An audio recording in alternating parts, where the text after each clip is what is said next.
Hello everyone, welcome to my channel study with notes. This is Khushi and आज का जो हमारा टॉपिक है वो है कि हमारे बिजनेस में, हमारे इंटरनेशनल बिजनेस में किस तरीके की जो मुश्किलें हैं उसका सामना हमें करना पड़ता है। क्या क्या कॉम्प्लेक्सिटीज़ हैं, क्या प्रॉब्लम्स हैं, क्या डिफ़िकल्टीज़ हैं, चैलेंजेस हैं या क्या इश्यूज आते हैं जब भी हम इंटरनेशनल बिजनेस करते हैं। तो सबसे फर्स्ट पॉइंट इसमें क्या कहता है कि कल्चर डिफ्रेंसिएशंस या कल्चर डिफरेंसेस। तो यहाँ पर क्या होता है कि हमारा जो वर्ल्ड है, पूरा हमारा नेशन है, डिफरेंट डिफरेंट नेशंस होते हैं, तो वहाँ पर कल्चर वेरिएबल्स देखने को मिलते हैं। डेविएशंस कैसे देखने को मिलते हैं? वहाँ पर जो कल्चरल वेरिएबल्स होते हैं वो हिट्रोजीनियस नेचर के होते हैं। हिट्रोजीनियस मतलब कि वो अलग अलग नेचर के होते हैं, एक जैसे नहीं होते। जैसे कि अगर हम नॉर्मल एग्जाम्पल लें, हमारे एरिया का ही ले लें। अगर हम अपने एरिया से बाहर के एरिया में जाते हैं, थोड़ा सा अगर दूर भी जाएंगे ना, तो हमें वहाँ पर एक अलग कल्चर देखने को मिलेगा। हम अपनी सिटी से किसी और सिटी में जाते हैं, वहाँ पर भी एक अलग कल्चर देखने को मिलता है। या फिर हम एक स्टेट से दूसरी स्टेट में जाएं तो भी हमें क्या है, अलग कल्चर देखने को मिलता है। यहाँ पर बात तो इंटरनेशनल हो रही है कि अगर हम हमारे देश से, इंडिया से बाहर जाते हैं तो हमें किस तरीके का कल्चर देखने को मिलेगा। तो यही कहते हैं कि हमारा जो कल्चर है वो डिफरेंट होता है। तो यहाँ पर देखो कि cultural differences in different countries resulting in diversity in human behavior across the world। मतलब कि जैसे जैसे हमारे जो कल्चर डिफरेंसेस हैं, अलग अलग कंट्रीज में अलग अलग कल्चर डिफरेंसेस होंगे, ठीक है। एक कंट्री में कोई और कल्चर है तो दूसरी कंट्री में कोई और कल्चर होगा। तो इसका रिजल्ट किस चीज़ पे पड़ता है? इसका रिजल्ट पड़ता है हमारे ह्यूमन बिहेवियर की डाइवर्सिटी पे। ह्यूमन का बिहेवियर भी उसी तरीके से अलग हो जाता है जिस तरीके का वहाँ पर क्या है, कल्चर है। फिर क्या कहता है कि different countries have their different culture dimensions. तो अलग अलग कंट्री की अलग अलग कल्चर डायमेंशंस होते हैं। कैसे कैसे कल्चर डायमेंशंस हो सकते हैं? जैसे कि अलग कंट्री की एक अलग लैंग्वेज होगी। जैसे अगर हम इंडिया की बात करें तो इंडिया में क्या है, हमारी हिंदी चलती है, इंग्लिश बोलते हैं, लेकिन इंग्लिश इतनी पॉपुलर है लेकिन ज़्यादा बोले जाने वाली लैंग्वेज नहीं है, हमारी हिंदी मातृभाषा है। लेकिन अगर हम देखें कि हमारे पंजाब साइड देखें तो पंजाबी ज़्यादा हो गई, हरियाणा साइड देखें हरियाणवी और हिंदी ज़्यादा हो गई। उसके बाद अगर हम देखें राजस्थान साइड देखें तो वहाँ पर हमारी राजस्थानी लैंग्वेज होगी। तो उसी अकॉर्डिंग अगर हमें कंपेयर करें इंडिया को किसी और कंट्री के साथ, तो वहाँ की जो इंग्लिश लैंग्वेज होगी वो ज़्यादा होगी। फ्रांस में देखें तो फ्रेंच लैंग्वेज चलती है। तो इस अकॉर्डिंग हर एक अलग नेशन में अलग लैंग्वेज होती है। तो डिफरेंट लैंग्वेज क्या करती है, हमारे जो एक बिजनेस है, इंटरनेशनल बिजनेस है, उसमें एक हर्डल है वो क्रिएट करती है। नेक्स्ट कहते हैं कस्टम्स। कस्टम्स अलग अलग होते हैं, हर एक कंट्री के एक अलग कस्टम्स होंगे, अलग वैल्यू सिस्टम होगा, अलग ही आइडियोलॉजी होगी और अलग ही वर्किंग सिस्टम होगा, वर्किंग इन्वायरमेंट होगा, तो वो भी अलग ही होता है। फिर रिलीजन की बात करें तो रिलीजन भी अलग होता है। हमारे इंडिया में ही इतने सारे रिलीजन है, अगर हम बाहर जाएँ तो हमें तो और भी ज़्यादा रिलीजन्स देखने को मिलेंगे। तो क्या है, कल्चरल डिफरेंसेस यही कहते हैं कि हमारा जो इंडिया है वो बहुत ज़्यादा डिफरेंट होता है from the culture of western. जो बाहर है, जो फॉरेन का कल्चर है, उससे क्या है, हमारा जो कल्चर है वो बहुत ज़्यादा डिफरेंट है, जिसकी वजह से जब हम इंटरनेशनल बिजनेस करते हैं तो हमें बहुत सी प्रॉब्लम्स को फेस करना पड़ता है। फिर क्या कहते हैं कि error in understanding the culture dimensions. जो ये डायमेंशंस थे, कल्चरल डायमेंशंस थे, इनको समझने में अगर हम कहीं गलती कर दें, एरर कर दें, तो एक बिजनेस यूनिट को बहुत ही बड़ा जो लॉस है वो बियर करना पड़ेगा। Different accounting standard and practices. अब देखो, हर एक कंट्री जो है वो एक अलग अकाउंटिंग स्टैंडर्ड को मेंटेन करती है, अलग ही तरीके से अपने अकाउंट्स को प्रिपेयर करती है। तो यहाँ पर देखो क्या कहते हैं कि different countries follow different accounting principles. Simple सा। नेक्स्ट क्या कहते हैं, इंडिया में जो अकाउंटिंग स्टैंडर्ड्स हैं वो डेवलप किए गए हैं by the institution of chartered accounting.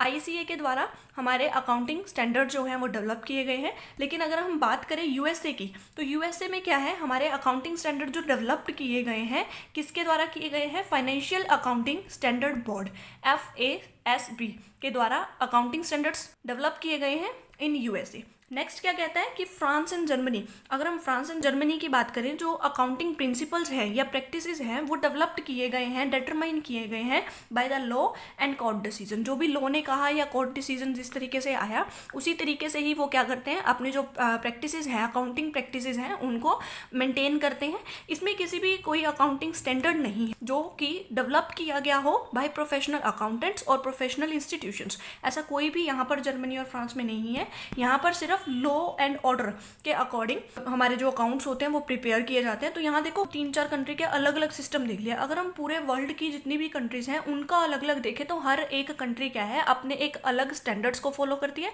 और उनके जो इंस्टीट्यूशंस हैं वो भी अलग है। तो यहाँ पर क्या है, अकाउंटिंग स्टैंडर्ड्स और प्रैक्टिसेस भी क्या है, डिफरेंट है, जिसकी वजह से हमें एक प्रॉब्लम फेस करनी पड़ती है जब भी हम इंटरनेशनल बिजनेस करते हैं।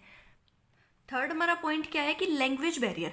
अब देखो हर एक नेशन की एक अलग लैंग्वेज होती है और वो अलग लैंग्वेज जब भी हम इंटरनेशनल बिजनेस करते हैं तो वही लैंग्वेज हमारे लिए क्या है, एक मुश्किल क्रिएट कर देती है, एक प्रॉब्लम क्रिएट कर देती है। और ये बहुत ही इंपॉर्टेंट प्रॉब्लम होती है जिसे सॉल्व करना बहुत ही ज़रूरी होता है, क्योंकि अगर सॉल्व नहीं करेंगे तो हमारा कोई भी प्रोडक्ट है वो किसी अनदर कंट्री में हम बेच ही नहीं सकते।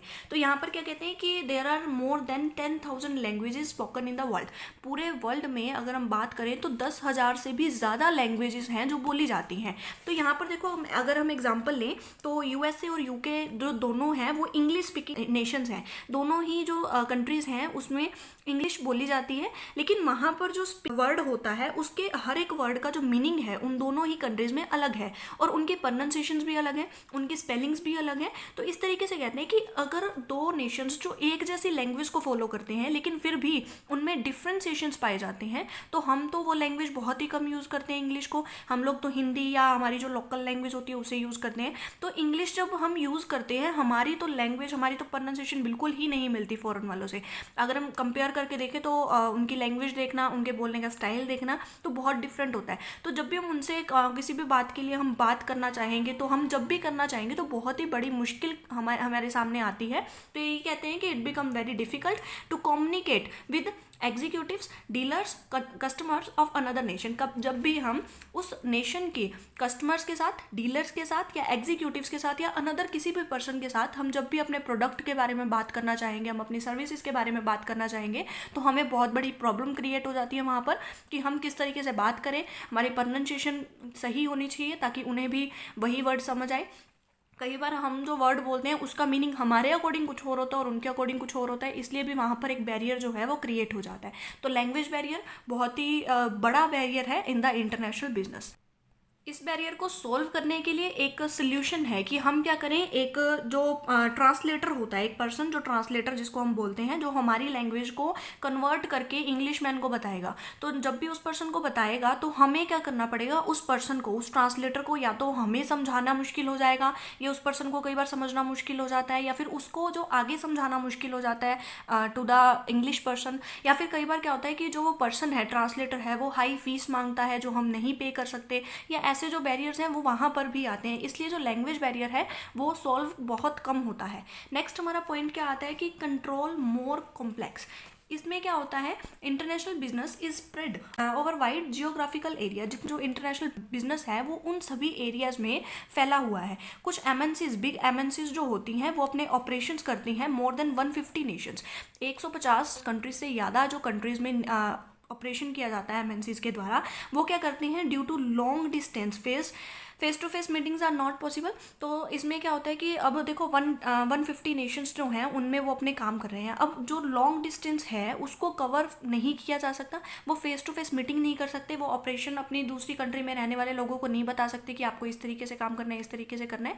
Despite of modern communication device, हमारे पास आज मॉडर्न कम्युनिकेशन डिवाइस है जिसे हम वीडियो कॉन्फ्रेंसिंग कहते हैं। तो वीडियो कॉन्फ्रेंसिंग है जो कि इस प्रॉब्लम को इफेक्टिवली सोल्व कर सकती है, लेकिन फिर भी जो वीडियो कॉन्फ्रेंसिंग है वो अच्छे तरीके से इस प्रॉब्लम को सॉल्व नहीं करती है। अब यहाँ पर देखो लैंग्वेज बैरियर में भी एक सोल्यूशन दिया गया, लेकिन वो भी इतना अच्छा नहीं है कि वो लैंग्वेज बैरियर को दूर कर सके। करती है लेकिन उस हद तक नहीं करती कि जितनी करनी चाहिए। यहाँ पर भी क्या कहते हैं कि जो कॉम्प्लेक्सिटी है, जो हम कम कर सकते हैं, जो हमारी प्रॉब्लम है उसको कम किया जा सकता है, लेकिन फिर भी जो वीडियो कॉन्फ्रेंसिंग है इतनी एबल नहीं है, इतनी एफिशिएंट नहीं है, इतनी इफेक्टिव नहीं है कि वो अपनी जो प्रॉब्लम है उसको सॉल्व कर सके, जो कि हमारी वाइड कवरेज जो हमारी है इंटरनेशनल बिजनेस की, उसमें जितने भी लोग हैं उसके डिस्टेंस को कम करना जो हमारी प्रॉब्लम है उसे सॉल्व नहीं करती है।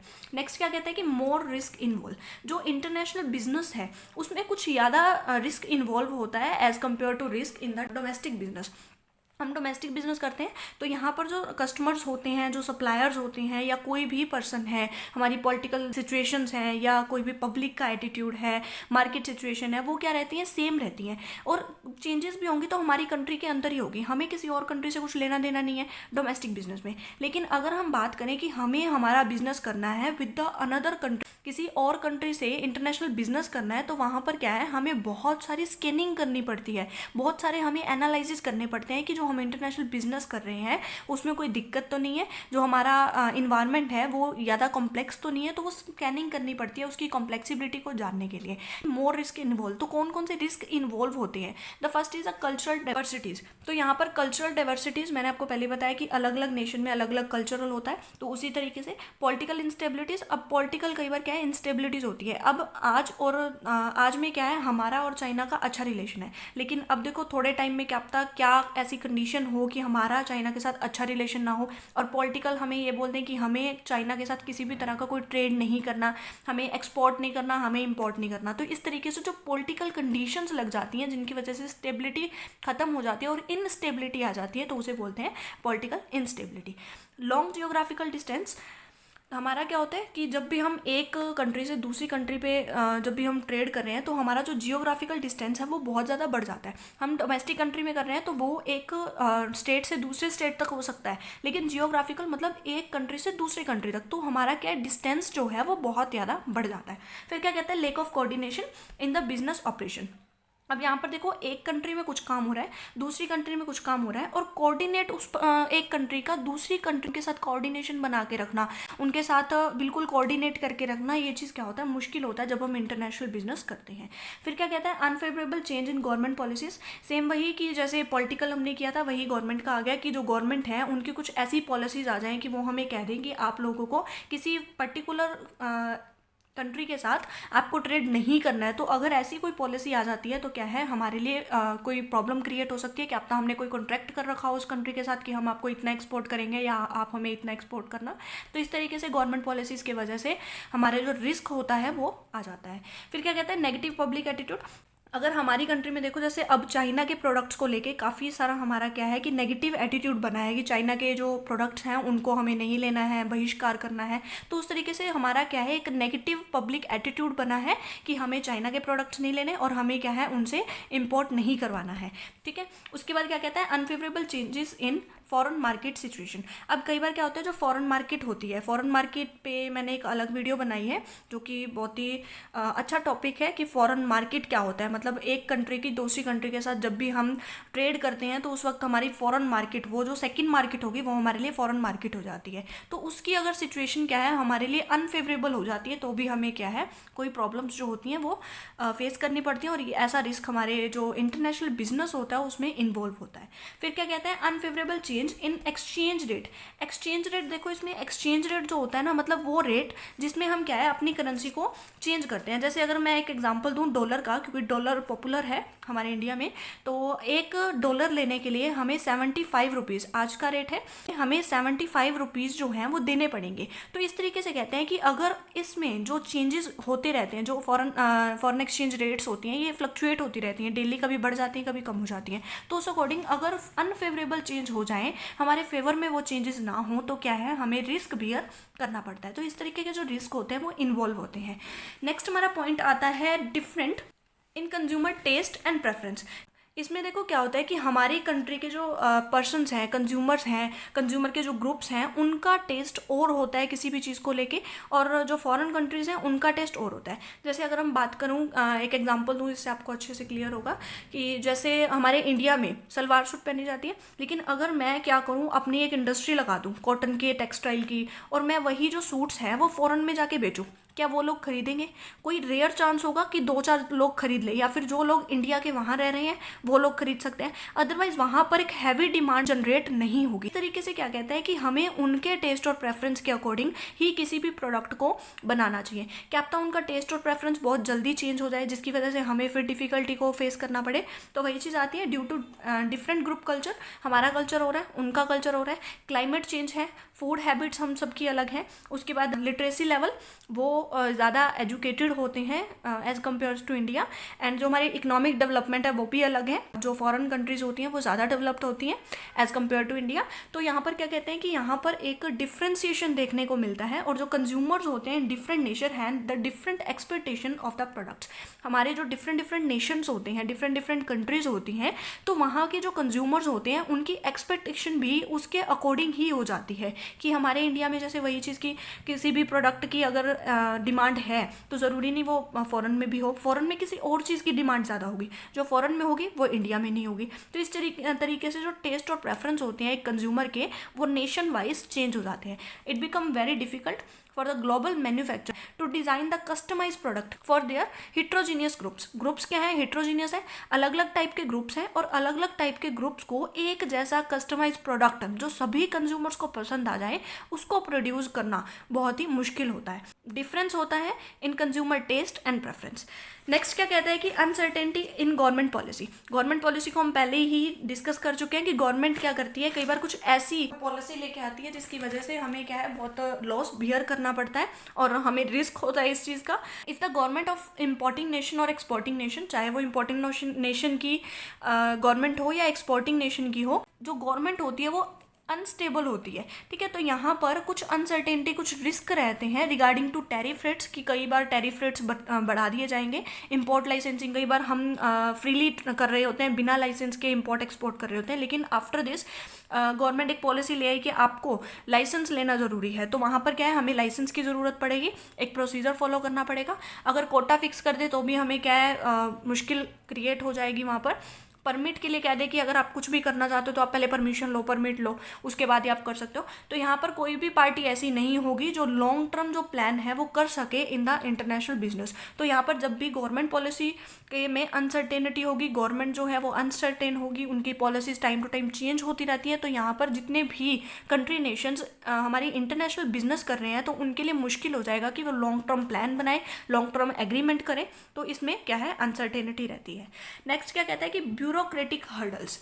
ब्यूरोक्रेटिक का मतलब होता है नौकरशाही। नौकरशाही मतलब कि हमें बहुत सारे काम करने पड़ेंगे, उसके बाद हमें क्या है हमारी परमिट मिलेगी कि आप इंटरनेशनल बिजनेस करो। यहाँ पर देखो बहुत ज़्यादा क्या कहते हैं डॉक्यूमेंटेशन की ज़रूरत होती है कि एक लंबा सा प्रोसीजर है, आप पहले उसको फिल करो, उसको पूरा करो, उसके बाद ही आप क्या है इंटरनेशनल बिजनेस कर सकते हैं। तो बहुत ज़्यादा एक्सेसिव डॉक्यूमेंटेशन होता है और एक्सेसिव फॉर्मेलिटीज़ होती हैं, फॉर्मेलिटीज़ बहुत ज़्यादा होती हैं, जिसकी वजह से जो इंटरनेशनल बिजनेस होता है और इंटरनेशनल मार्केटिंग होती है उसमें प्रॉब्लम्स क्रिएट हो जाती है, कॉम्प्लेक्सिटीज आ जाती हैं। फिर क्या कहते हैं, इन सम नेशंस, कुछ नेशंस ऐसी होती हैं जो ग्लोबल कंपनीज हैव टू पे, जिनमें ग्लोबल कंपनीज को पैसा पे करना पड़ता है। किस चीज़ का पैसा पे करना पड़ता है? एज अ ब्राइब, रिश्वत देनी पड़ती है किसको? मिनिस्टर्स को, कि वो एंट्री करने दें उनको फॉरेन ट्रेड में, फॉरेन नेशन के इंटरनेशनल बिजनेस में क्या है उनको एंटर करने के लिए। जैसे फॉर एग्जाम्पल मैं हूँ, अब मैं काम करना चाहती हूँ, मेरे में एबिलिटी है, मैं मेरे पास इतना है कि मैं सरप्लस प्रोड्यूस करके एक्सपोर्ट कर सकती हूँ, लेकिन मुझे परमिशन नहीं मिल रही। क्यों नहीं मिल रही? कि जो मिनिस्टर्स हैं वो क्या कर रहे हैं, ब्राइब मांग रहे हैं, रिश्वत मांग रहे हैं कि मुझे इतना पैसा दो, उसके बाद मैं क्या है आपका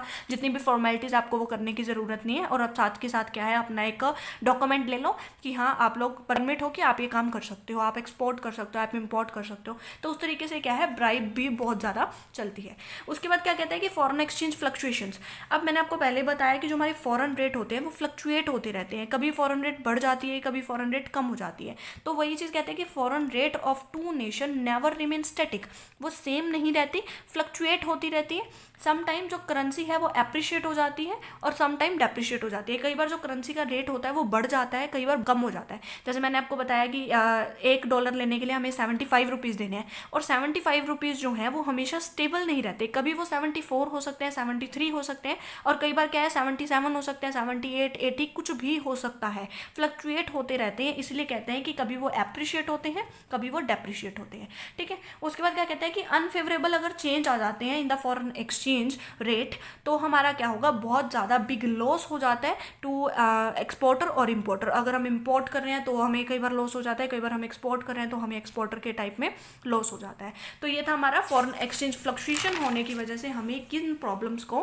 फेस करना पड़ता है। नेक्स्ट क्या कहते हैं कि क्या अपोजिशन जो होती हैं वो फॉरेन मैन्युफैक्चर पे कोई किसी तरीके की प्रॉब्लम को क्रिएट करती हैं? तो यस करती हैं। जैसे कि देखो डोमेस्टिक मैन्युफैक्चर है वो क्या करती हैं, ओपोजिशन करती हैं। ओपोजिशन मतलब खिलाफ हो जाती हैं किनके, जो फॉरेन ट्रेड है, फॉरेन बिजनेस है। मतलब कि जो ये डोमेस्टिक मैन्युफैक्चर है वो क्या कहते हैं कि अगर हम फॉरेन की जो कंट्रीज हैं उनसे गुड्स को इम्पोर्ट करवाएंगे तो लोग क्या करेंगे, उनकी क्वालिटी को देख के हमारा प्रोडक्ट तो खरीदना बंद कर देंगे। अगर हमारा प्रोडक्ट नहीं बिकेगा तो हम कहाँ जाएंगे। तो इसीलिए कहते हैं कि जो मैन्युफैक्चर होते हैं वो अपोज्ड हो जाते हैं, मना करते हैं या खिलाफ हो जाते हैं कि हमें क्या है, इंटरनेशनल ट्रेड नहीं करना। क्योंकि इंटरनेशनल ट्रेड होने से जो डोमेस्टिक मैन्युफैक्चर होते हैं उनके प्रोडक्ट्स की डिमांड गिर जाती है और जिनकी वजह से उन्हें हैवी लॉस बियर करना पड़ता है। तो यहाँ पर क्या कहते हैं कि the manufacture of the importing countries, मतलब जो कंट्री इम्पोर्ट करती है तो वो क्या करती है, उनके जो मैन्युफैक्चरर्स होते हैं वो हमेशा अपोज करते हैं, वो हमेशा खिलाफ होते हैं किस चीज़ के, जो ग्लोबल कंपनीज हैं जो एंटर कर जाती है किस चीज़ में, हमारी डोमेस्टिक टेरिटरी में, हमारी जो डोमेस्टिक हमारे इंडिया की जो सीमा है उसमें अगर ग्लोबल कंपनीज आ जाएं तो क्या है, इससे क्या होगा, कंपटीशन इंक्रीज होगा और जो डोमेस्टिक बिजनेस यूनिट्स होती हैं उनका खतरा बढ़ जाता है। थ्रेट होता है खतरा। खतरा जब बढ़ जाएगा, किस चीज़ का खतरा बढ़ जाएगा, क्योंकि जो ये इंटरनेशनल यूनिट्स होती हैं, बिजनेस यूनिट्स होती हैं, वो क्या करती हैं, एक अच्छे लेवल पे, एक अच्छे हाई स्केल पे प्रोडक्शन करती हैं। उनका जो प्रोडक्ट की क्वालिटी होती है वो भी अच्छी होती है और जब वो ज़्यादा प्रोडक्ट को प्रोड्यूस करती है, जब उनकी क्वांटिटी ज़्यादा होती है तो क्वांटिटी ज़्यादा होने से जो वो प्रोडक्ट प्रोड्यूस करती हैं उसका जो प्राइस होता है वो कम आ जाता है। और जब प्राइस कम होगा तो कम प्राइस पे अच्छी चीज़ अगर एक पर्सन को मिलेगी तो वो महंगी चीज़ क्यों खरीदेगा, चाहे वो उसकी डोमेस्टिक ही क्यों ना हो। तो यहाँ पर क्या आता है, इसीलिए ये लोग मना करते हैं कि इंटरनेशनल बिजनेस को हमारे इंडिया में नहीं आना चाहिए, क्योंकि ग्लोबल कंपनीज जो होगी वो बेटर क्वालिटी देंगी और एट द लो रेट देंगी या चीप रेट, कम रेट पे देंगी। तो यहाँ पर क्या होगा, हमारे डोमेस्टिक मैन्युफैक्चर अपोज करते हैं और ये बहुत बड़ी प्रॉब्लम है in the international business. Next and last क्या कहता है कि टेक्नोलॉजी पिरेसी। पिरेसी क्या होता है, एक तरीके से हम पिरेसी बोल सकते हैं कि चोरी करना या किसी चीज़ का लॉस हो जाना, डैमेज हो जाना। तो यहाँ पर टेक्नोलॉजी पिरेसी होता है।